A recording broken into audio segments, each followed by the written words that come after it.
Hey, what's going on? This is Tyler with Black Diamond Softball and Fitness, and man, have I got a banger for you today.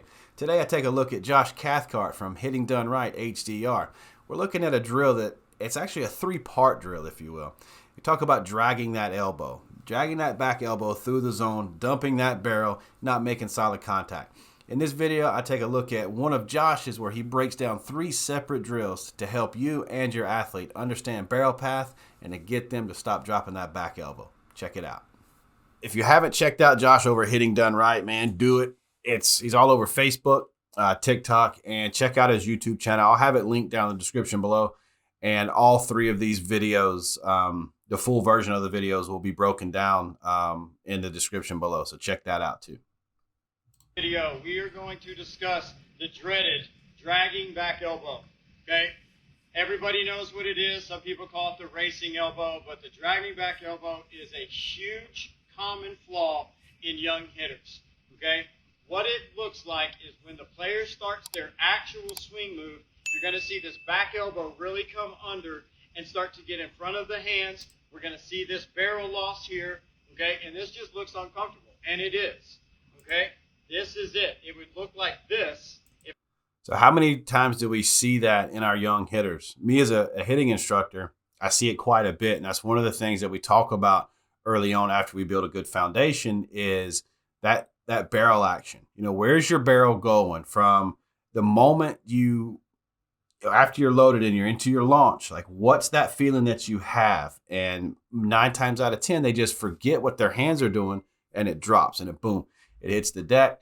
And then there you have barrel dump, and there you go. It's like it's something that they can't really see or feel until you point it out to them.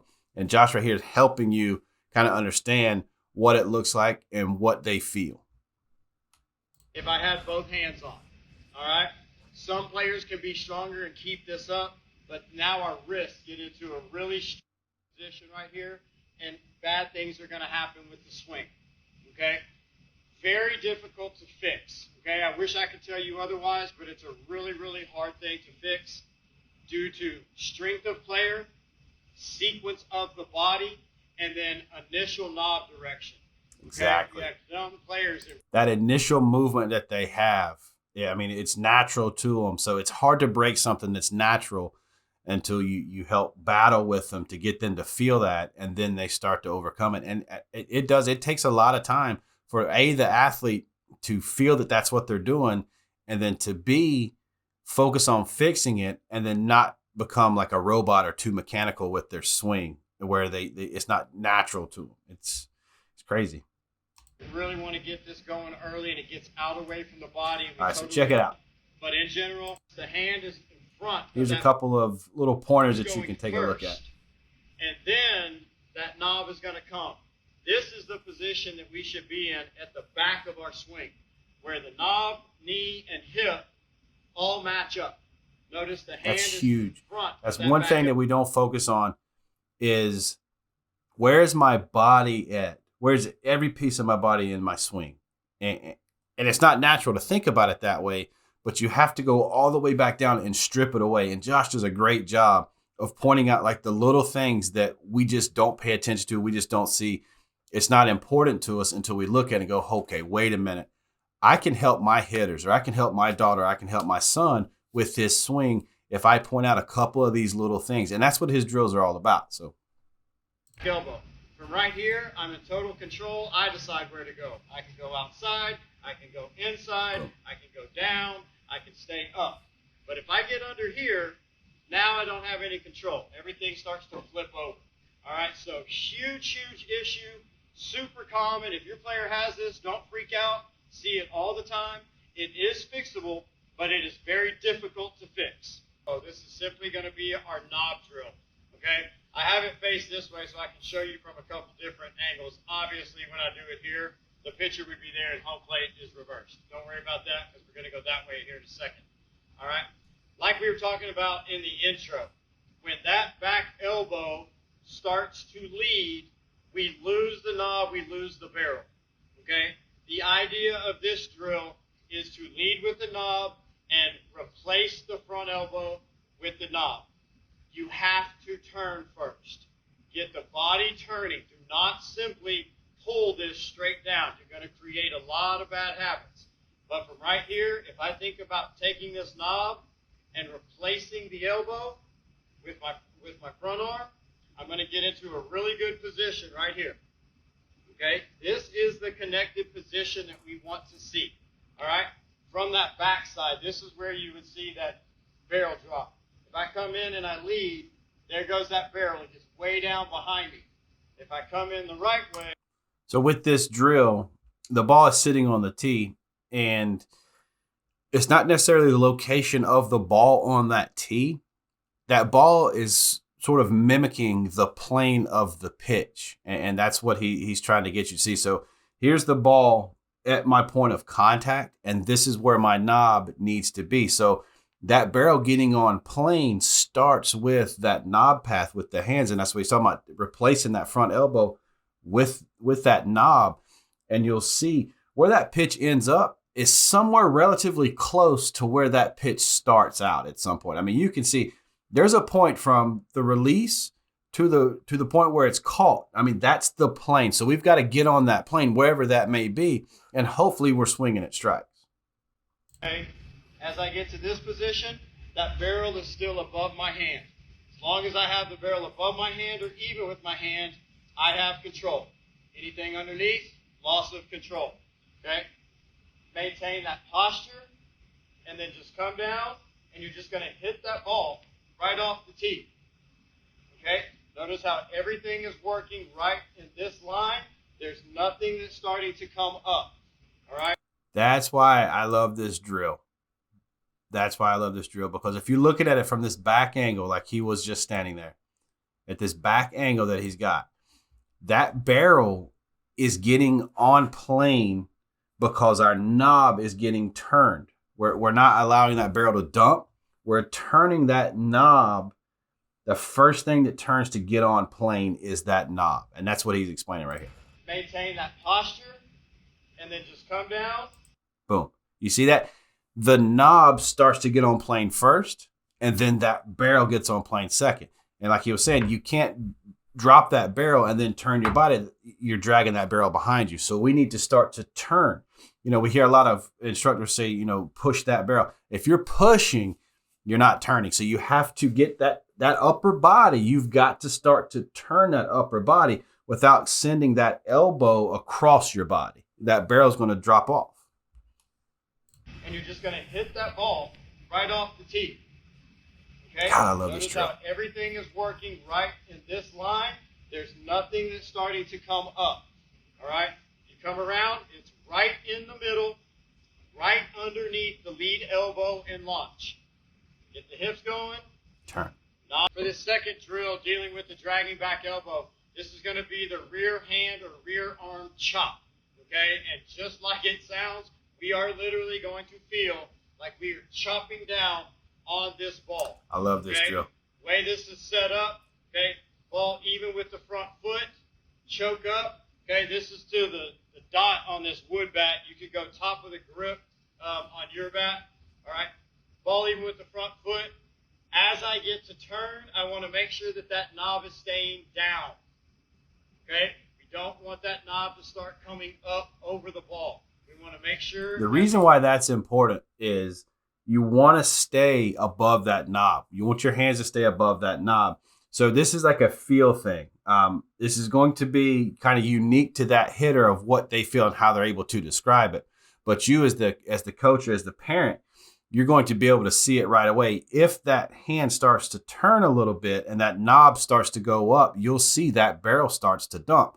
So we want to kind of force them to feel that. And that's what this drill is right here. It's awesome. I use this drill a lot. Feel this, that knob is coming down. You can put that second hand on there and get that feel. On this one, I literally want players to feel like they are chopping down. This is an exaggerated feel. It is the exact opposite of this. All right, so right there, he explains it. This is an exaggerated feel. This isn't something that you're going to do in the middle of a game or something like, hey, this is my new swing. No, this is getting you to feel what that barrel and that knob is doing as you're starting to turn. So not every drill that you see is something like, okay, hey, I'm swinging like this from now on. These are drills to make you better. It's like a sprinter that is doing their warm-ups or trying to get faster or whatever. And you see a bunch of different type of mechanics. Maybe they're doing butt kicks, or maybe they're doing high knees or something like that. The instructor doesn't want you to run down the field as a wide receiver doing butt kicks. No, it's a drill to make you better in that performance mode. So this is another thing. Josh, he deals with a bunch of trolls all the time saying that why would you teach this? Why would you teach that? Why are you doing that? Because they'll take a clip out of context and say, okay, Josh is teaching this way. Or what he's doing, he's teaching exaggerated field drills so the kid can feel whatever you're trying to say or whatever they're seeing in that video. So check it out. Sorry.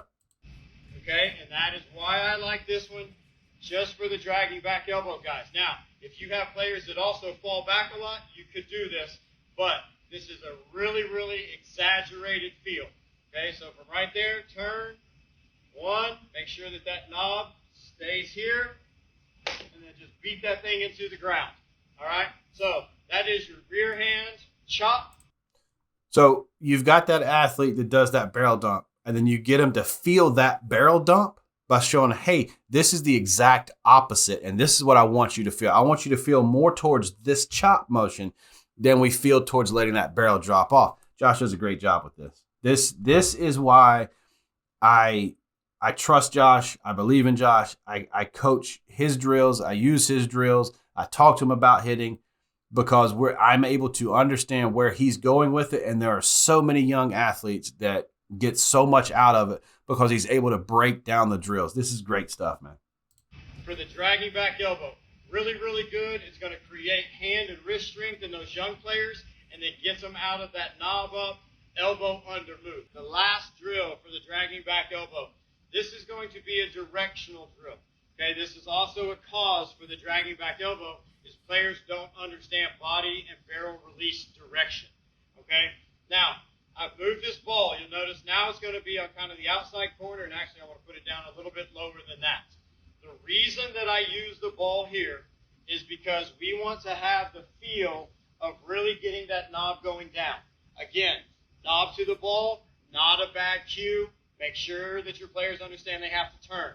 But that direct path with the knob, especially for dragging back elbow players, can really do wonders. Again, I want to emphasize that this is feel type stuff.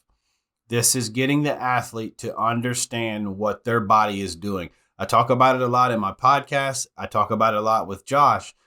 Getting our athletes to feel whatever it is that they see, because they can't feel it. They only see one thing. I mean, they're blinded. They got their blinders on, just like a racehorse, and they think they're doing something, but then you show them a video and they have no idea that their body is doing that. So we have to sort of help create like, hey, this is where it's supposed to be. This is what you're seeing, but this is actually what you're doing. So let's get you to feel this, and maybe you'll see something different. Check this out. This pitch, outer third. Okay, as I come in, make sure as I turn, I get that knob leading. Again, hand in front of the elbow, knob toward the baseball. Turn it right there, barrels up, I'm in control. Then I would come through, and I want to make my swing. Okay? You can't see it at that angle, but you'll see the hands, the elbow, the hip, and the knee. Hands, elbow, hip, and knee. Hit a line drive kind of over that second baseman in that direction. Okay? Little low liner. We know we're not losing this barrel.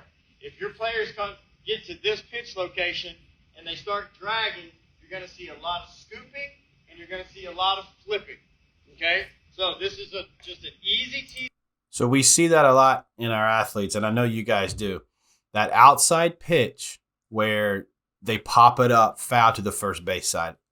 That pitch that's out and over the plate, might be up, might be down. They just throw their bat at it. Well, when they go to throw their bat at it, their hands they've casted their hands away from their body. And as they're casting their hands away from their body, that barrel begins to dump, and then they drag it through the zone. So the ball is way above the barrel. That barrel's chopping through the zone, and it's popping up. It's an easy out, and they're trying to figure out, I can't hit this outside pitch. Well, this is why. Set up, directional drill for the dragging back elbow, outer third, down, knee high. As we start our turn, knob to the ball. That should get the rear hand in front, the barrel in a really good place, and then able to make the turn and make a good swing. All right, so that's sort of like my, not necessarily a breakdown of what Josh is doing. I love those drills. Those are my 3 favorite drills to do because we see it so much. Is that making sure that their barrel action is where it needs to be, and they're going to be making more solid contact. They're going to be striking out less because they're understanding where their barrel is when it comes to that impact spot. Like, this is where we should be making contact with the ball, but what is my barrel doing? Where's my barrel going? So, like I said, the video, Josh's full video there of this 3-set drill here is going to be down in the description below. Make sure you jump over there to his channel. He's got a ton. If you like this type of stuff, I love breaking down Josh's stuff. I love talking to him about those drills and stuff. So check out his channel. Go follow him on Facebook. I'll link that down in the description as well. Make sure you send him a comment or a like and let him know, hey, you found him from Black Diamond Softball. If you want to see more of Josh, there's a bunch of clips on my channel. There's a couple of episodes of our podcast that's also over on the audio side, iTunes, Apple, Spotify, Google, that stuff. I got a couple of episodes with Josh over there. So Josh is doing great things, man. Absolutely love that dude to death. Make sure you go follow him. And when you share this with a friend, make sure you tell him you love him.